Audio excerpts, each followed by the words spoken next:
The U.S. Chamber of Commerce, the nation's largest business group and one of the GOP's staunchest allies, is launching a campaign on Monday to oppose Trump's trade tariff policies. With some of America's tightest trading partners imposing retaliatory measures, Trump's approach to tariffs has unsettled financial markets, straining relations between the White House and the chamber. The new campaign, first detailed to Reuters, is an aggressive effort by the business lobbying giant. Using a state-by-state analysis, it argues Trump is risking a global trade war that will hit the wallets of U.S. consumers. The administration is threatening to undermine the economic progress it worked so hard to achieve, said Chamber President Tom Donahue in a statement.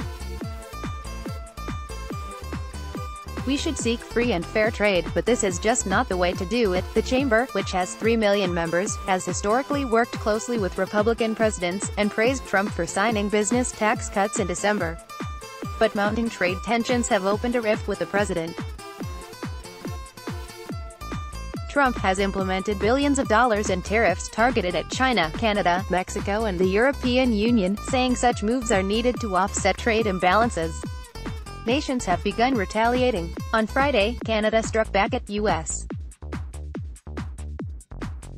steel and aluminum tariffs, vowing to impose punitive measures on $12.6 billion worth of American goods until Washington relents.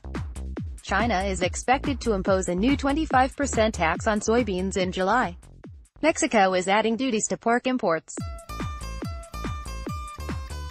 The EU has targeted $3.2 billion in American goods exported to the 28-member bloc, including bourbon and Harley-Davidson motorcycles. On Monday, the European Union warned that $300 billion in U.S. exports could be hit by retaliatory tariffs. In the European Commission's written response to the Trump administration's investigations into car and car part imports, it warns that the effect on U.S. exports could be huge, with 19% of U.S. exports hit. Pushing back on Trump, the chamber based a state-by-state analysis on data from the U.S. Department of Commerce and government agencies in China, the EU, Mexico, and Canada. Trump has previously been persuaded to back off of trade threats with the argument that states that backed him in the 2016 presidential campaign will be hit hard. For example, the chamber said Texas could see $3.9 billion worth of exports targeted by retaliatory tariffs, Tennessee, $1.4 billion, and South Carolina, $3 billion.